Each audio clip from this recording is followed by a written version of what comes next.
All right, team.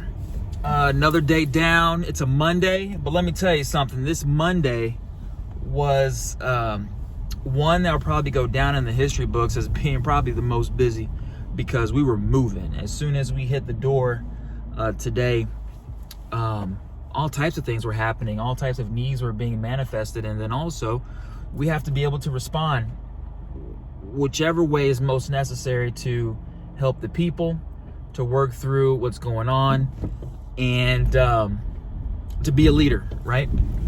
So the day started with like, hey, how's it going? How are you? You know, good morning. And then after that, like, it's like watching a train wreck, right? I have my attendant secretaries, you know, they're answering the phone, they're managing the office, and I over here, oh, so and so's not going to be at school today. Okay. Well, what's going on? Not feeling well? What are your symptoms?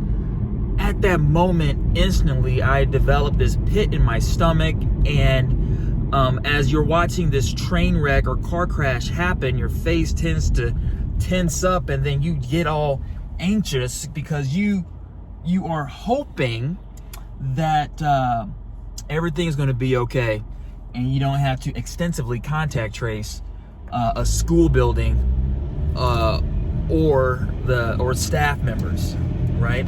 Like that's a worry, big worry, especially right now in a pandemic, in the age of COVID-19. Like, we're always trying to figure out, like, hey, is today our day where we need to tap quite a few people on the shoulder that, hey, man, it's your turn, you have to go home. But what is also, you know, interesting is that we need to be so responsive that we are able to not cause panic or unjust harm, but also give good information in a timely manner and be transparent. Like, that's the name of the game. That's one thing.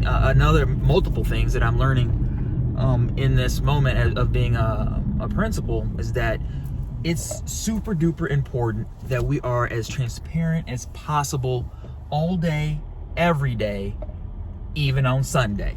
Okay. So I'm gonna probably put together a few videos for this Monday, but this is video number 1. Guys, be transparent. Let people know what's going on. Don't hide it. Just tell it. All right. What's going on? Another day full of learning and growing. So something I would like to share. I think I've spoken about this, you know, before. You know, the power of team, and being sure that we have a team that is high functioning, able to listen, grow, collaborate, but also really deeply founded on trust. I think I have one of those. You know, I have a team that no matter who's on deck, we support one another, we rally behind each other, and we move and step together as if we're doing it with the same foot, you know. So was at a meeting, just getting information, trying to see what's going on.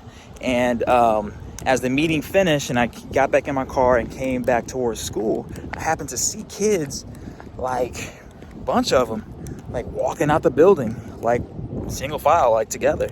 And I'm like, what is going on? And so very quickly I see the fire department, and I'm thinking to myself, like, all these scenarios, like, I'm not there to lead it, I'm not there to guide, making sure that it's done correctly. And then I started to worry, of course, about safety, but also like, man, what if it's not done well, right? Because when you practice to make sure that we can execute in a time of need and is done efficiently, safely, you know, things of that nature. So I speed around the building, I park off into the grass, I jump out, grab my walkie, grab my keys, grab my phone, and as I check in with my team, like, hey, this is Diggs, where do I need to be? Immediately, hey, just check in, we're good, right? I go to check in with my head secretary, principal secretary, and we're just checking off kids, checking off teachers, taking attendance, like, it's moving seamlessly, right? So Trust your people, trust your team. Like you can do this. All right, let's go. All right, good people. That was another Friday, in the books, in the bag. It was great. Man, I've missed a few days, recording the videos. So what I'm gonna try to do is create some type of recap. So Monday, another round of contact tracing. What I'm experiencing through that process is that we gotta, be sure, have accurate records, but also, you know what? It's okay to lean on your people to help you with that. Because, we can't do it alone. I'm using contact tracing as an example, but, with all things, we just gotta lean in and trust and communicate the intentions of why we're doing what we're doing. And then, your team will follow along with you because they know it's coming from a good place. Beyond that, a few students needing some help, with making decisions that are in the best interest of not only them, but all people, trying to help young folks understand, like, listen, we all are in this thing together. Like, just because we think something is funny or joke or a good laugh, that's not helping the bigger picture, right? Like, if we're supposed to be this community, this tight-knit community, all of us have a responsibility to make it work. So that went through working with my staff, trying to solidify a mission statement, which I think we have. Now we're working on our vision, getting more feedback on that part, and then just moving forward. I think this was a good week of learning for me, a great opportunity for our school to again grow.